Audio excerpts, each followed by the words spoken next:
The problem with Americans is they look at war as a binary question. Most believe we're either at war with another country or we're not.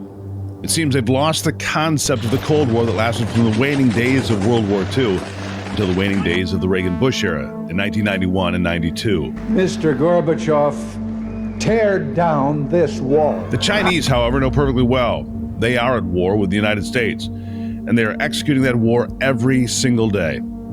They deliver attacks on high-tech targets, steal intellectual property, plant moles in the private sector, academia, and the highest levels of government. We've witnessed cyber attacks as the FBI and the Cybersecurity and Infrastructure Agency, CISA, have highlighted Chinese operations targeting U.S. tech companies, universities, and government agencies too. Intellectual theft, according to numerous estimates, could be $600 billion a year. And espionage is ongoing, highlighted by cases like the 2020 arrest of a Chinese military officer posing as a U.S. college student. And those are just some easy examples. Chinese warfare in America is ubiquitous. And unless we wake up, and soon, they could win this war. Because they're fighting on battlefields we don't know exist, or at least don't pay attention to. And one of the most disturbing is unfolding in the nation's heartlands. Bioterrorism. Bioterrorism. Biowarfare. Yes. Warfare without firing a shot. Mark Benjamin is a sixth-generation farmer in southern Michigan. His family began feeding the nation sometime around 1880. And his forefathers and mothers have been turning this ground ever since. They faced the Great Depression, floods, droughts, and tornadoes as well. But Mark says the recent arrest of several Chinese students from the University of Michigan carrying fungus designed to attack corn, beans, wheat, and rice is an all-new threat, and one that he takes quite seriously. From what you've read, from what you've figured out, an enhanced fungus that maybe is fungicide resistant, and that's what you're reading. What would it mean? What could it mean? Right now, we can treat the diseases on wheat and corn with a fungicide.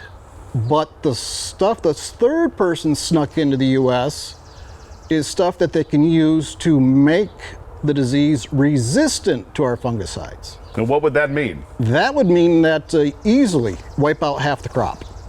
Half, easy, if it's on wheat. Every year we're dealing with it, even sometimes when it's treated for it, you'll still get docked if the wheat has too much vomitoxin in it. The fungus spreads naturally, doesn't it? It just gets in the air and it goes. Yeah, it's airborne, and of course, it could be spread intentionally. And when you get the right weather conditions with the right amount of rain and the winds, it'll spread. If America lost half of its crop, what would that mean? If the fungus was to be enhanced so it's more potent, and then also enhanced so we can't control the fungicides, and we lose half a crop for a couple of years, then you're starting to talk about massive world starvation. That's right, famine, like America has never known. Because from the first days of Europeans settling this nation, there's always been farmland, and not just ordinary farmland, but the most productive land in the world. And for the last 150 years, America and the American farmers have fed the world. In fact, America currently exports about 25% of its grain production annually. The impact of an agricultural failure here would be felt around the world, especially in areas where food insecurity is already an issue, like sub-Saharan Africa. Back roads like this have been the backbone of America from the beginning of this country. Farms, farmland. They've fed a nation. In fact, we've fed the world. But now farmers here in places like this, they're worried. They're worried that their lifestyle is being taken away, their farms are going bankrupt, and they're now being targeted by China. And they're worried because they know how ruthless China can be, especially when it comes to things like bioterrorism. If they're willing to sneak in fungus now, and they probably have snuck in fungus before, or any other pest, or any other genetics, if we're catching them already, we can expect them to ramp it up, especially as world tensions are escalating. Sure. They're going to use any method they can find to mess with us and give themselves an advantage over us. And if they starve us to death, they probably don't care, do they? No, they don't care, and that's where we need to rely on our politicians and government to, help prevent it. Alex Clark is another family farmer who's deeply concerned about what he sees on the news and reads in the headlines, and he's frustrated. Because to him, Washington is very slow to react to the clear and emerging threat of bioterror and using weapons as simple as enhanced fungus to take down the nation. Instead of banning China from owning American farmland, production facilities, and even seed companies, Washington remains silent, placated by lobbyists and a whole lot of Chinese money. Doesn't that bother you? I mean, here you are, fourth generation family farm, honestly. China shows up, they buy the seed company, they buy the meat packing company, they send their scientists here to steal intellectual property when we make advancements at Michigan State or Texas A&M or Ohio State or wherever it is. They either buy their way in or sneak their way in. It's upsetting because for like my brother and I, we're relatively small operation. We don't have any control over what China's doing. We don't have any control over what they're doing in Chicago or Toledo in terms of prices.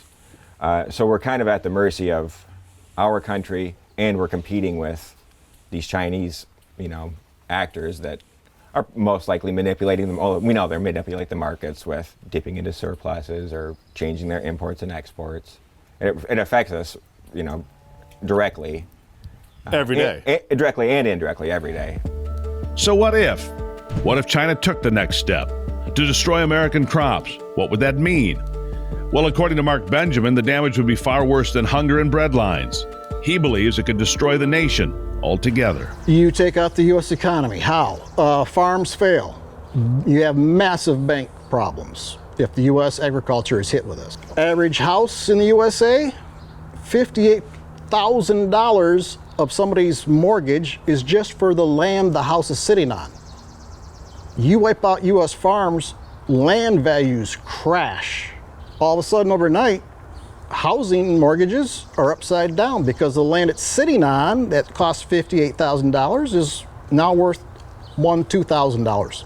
And then that's a problem for all the banks. And we go back to the same housing crisis with mortgage crisis we had 10, 15 years ago. And then the U.S. is spending all of its money to try to keep that afloat, and we're no longer able to invest in defense. So China brings in a fungus, creates an agricultural failure, creates a failure of farms, creates a crash in the price of land, creates a bank panic, creates a default by the federal government. Is that about right? One domino after another. Yes. So are we at war? It's pretty clear we are. It's pretty clear that China has been targeting us on every level, from supply chains to the energy grid, and now our food. And if you can take out the food supply, as you've now heard, you could bring down the entire nation.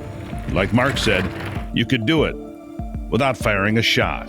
Is it an act of war? It's an act of war, yes. So what will it take for Americans to recognize the clear and present danger that is China? And what will Washington do to protect our farms from being destroyed by pests delivered intentionally? The bottom line is this: targeting American agriculture is just another strategy in the Chinese approach of asymmetrical warfare, designed to weaken America from the inside out and do lasting damage to us economically, socially, and politically.